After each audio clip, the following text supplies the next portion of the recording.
शेखर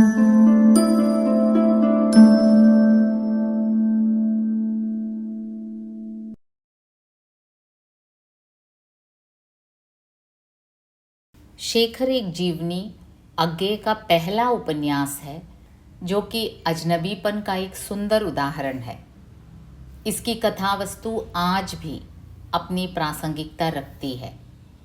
अपने विद्रोहात्मक मुद्रा नएपन के कारण यह उपन्यास काफ़ी प्रसिद्ध हुआ। इसमें मानव मन का नए ढंग से मनोवैज्ञानिक विश्लेषण किया गया है।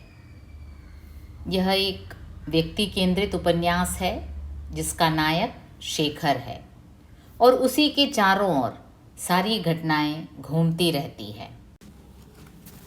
शेखर एक जीवनी नाटकीय रूप से शुरू होता है। निष्पादन के लिए सबसे पहला शब्द फांसी। नायक शेखर अपनी मृत्यु की पूर्व संध्या पर अपने जीवन के बारे में सोचता है। एक सामाजिक यथार्थवादी कथा लिखने के बजाय लेखक ज्वलंत फ्लैशबैक का उपयोग करते हैं।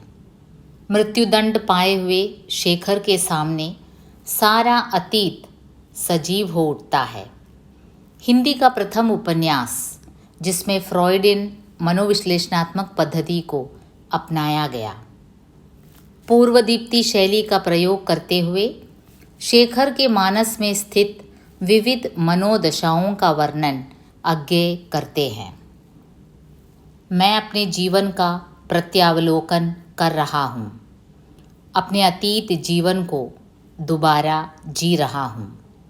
मैं जो सदा आगे ही देखता रहा, अपनी जीवन यात्रा के अंतिम पड़ाव पर पहुंचकर पीछे देख रहा हूँ और उसका इस पीछे देखने में हम पाठकों को उसके जीवन की संपूर्ण झांकी मिल जाती है। मृत्युदंड पाए हुए शेखर के सामने सारा अतीत सजीव हो उठता है। अब देखिए, अज्ञे ने हमारे सामने एक चरित्र रखा है जैसा वो है उसके वास्तविक स्वरूप में, जिसमें कोई सामाजिक मिलावट नहीं। तो क्यों ना हम भी शेखर को उसी आईने से देखें, जैसा वो है उसे वैसा ही स्वीकार करें, उसे एक व्यक्ति के रूप में स्वीकार करें, न कि टाइप के रूप में। हम भला क्यों टाइप क्रिएट करने के लिए उतावले हैं। अज्ञे जी की भी यही चाह थी, सामाजिक संस्थाओं पर पुनर्विचार। जो संरचनाएं मनुष्यता के लिए घातक होती हैं वे उनका नकार करते हैं। चाहे आश्रम व्यवस्था हो, चाहे शैक्षणिक व्यवस्था, परिवार, रिश्ते अथवा इन सब को जोड़े रखने वाली धार्मिक भावना, अज्ञे इन सब का विरोध करते थे। कुछ हद तक यही विरोध शेखर के जरिए प्रकट होता है। निस्संदेह अज्ञे ने शेखर को एक विद्रोही के रूप में उपस्थित करना चाहा और लेखक का यह विश्वास भी है कि विद्रोही बनते नहीं, पैदा होते हैं। वैसे उपन्यास की नई शैली और अज्ञे की पैनी मनोवैज्ञानिक दृष्टि ने इसे हिंदी साहित्य की उच्च कोटि की रचना के रूप में मान्यता प्रदान की। अज्ञे की शेखर एक जीवनी को मात्र एक जीवनी कहना अन्याय होगा। अज्ञे के अनुसार ये एक व्यक्ति का निजी दस्तावेज मात्र नहीं है। अज्ञे इसे उस समय के समाज का प्रतिबिंब मानते हैं, एक ऐसा प्रतिबिंब जो समाज की नग्न तस्वीर पाठक को दिखाता है। मूलतः शेखर एक जीवनी एक आत्म साक्षात्कार है। जीवन, जगत, मनोजगत और उन सभी वास्तविकताओं का भी जिसे शेखर ने अपने जीवन में जिया और अनुभव किया है। शेखर की अनुभूतियों की व्यापकता उसके मनोजगत को हमारे समक्ष प्रस्तुत कर देती है। फांसी, क्रांति, प्रेम, आकर्षण उसके व्यक्तित्व में अनुस्यूत है। शेखर अपने आप में प्रतीक है जिसकी प्रतीति कहीं न कहीं सहज ही हमारे मन में भी होती है। वैसे शेखर को समझने के लिए हमें खुद के अंदर एक शेखर को ढूंढना होगा। उसके द्वारा किए गए कृत्यों को समाज के तराजू में तोलना हमारा मकसद नहीं होना चाहिए, है ना। देखिए, बाल्यावस्था से ही शेखर की उत्सुक और आक्रामक प्रवृत्ति हम देखते हैं।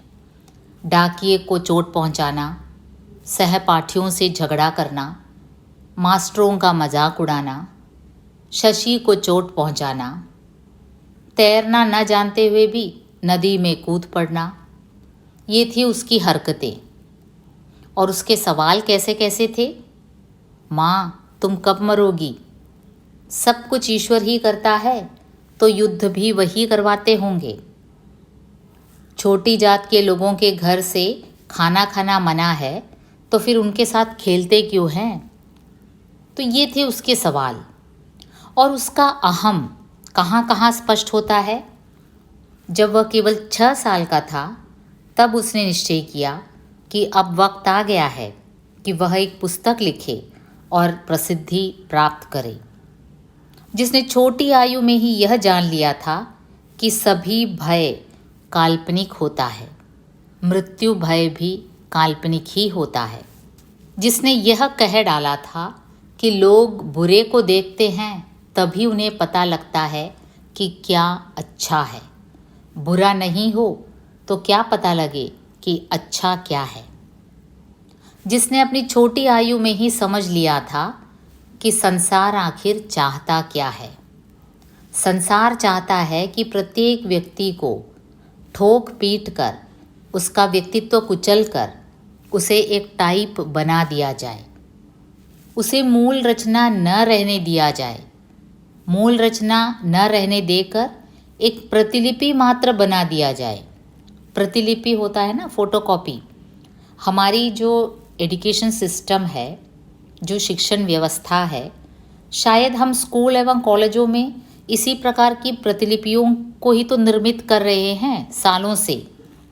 उसने ये भी समझ लिया था कि जीवन उन्हीं का है जो समाज के नियमों के अनुसार चलते हैं, और संसार ऐसे व्यक्तियों का आदर भी करता है जो नियमानुसार चलते हैं। लेकिन उसका दृढ़ विश्वास था कि जीवन इससे परे है, नियमों में जीवन नहीं बंधता। अतः जैसे जैसे शेखर की कहानी आगे बढ़ती है, हम पाते हैं कि शेखर एक साधारण बालक होते हुए भी कुछ अलग है। अपने आसपास की चीज़ों को देखता है और उन पर सवाल करता है। कुछ ऐसे सवाल जो कभी डांटे जाने के डर से या फिर समाज के डर से दबा दिए जाते हैं। शेखर जवाबों की खोज में भटकता है, ठोकर भी खाता है, गिरता है, लताड़ा और पीटा भी जाता है, लेकिन वो अपनी जिज्ञासाओं से पीछे हटना नहीं जानता। अभी तो फिलहाल हम उपन्यास के प्रथम भाग उत्थान के प्रथम खंड उषा और ईश्वर को ही समझ पाए हैं। हमने केवल उसका आस्वादन किया है। बीज और अंकुर, प्रकृति और पुरुष, पुरुष और परिस्थिति, ये भी बाकी है। तो फिलहाल हम इतना मात्र कह सकते हैं कि यह उपन्यास पाठक को अपनेपन की भावना के साथ जोड़े रखता है और हर पंक्ति उसे सोचने पर विवश करती है। आगे आगे हम जानने की कोशिश करेंगे कि शेखर का विद्रोह वास्तव में वाजिब है या नहीं। कहीं ना कहीं हमारे मन में भी चली आ रही शिक्षण व्यवस्था, जाति व्यवस्था आदि के प्रति विद्रोह तो नहीं, लेकिन हम तो केवल टाइप हैं, अतः मन में दबाए हुए हैं। अब हमारे मन में भी कहीं ना कहीं ये सवाल कभी ना कभी उठे ही होंगे, जैसे शेखर के मन में उठा है कि ईश्वर है या नहीं, मृत्यु का भय वाजिब है या नहीं, जाति व्यवस्था ठीक है या नहीं। लेकिन समाज के भय से हम शायद सवाल उठा नहीं पा रहे हैं।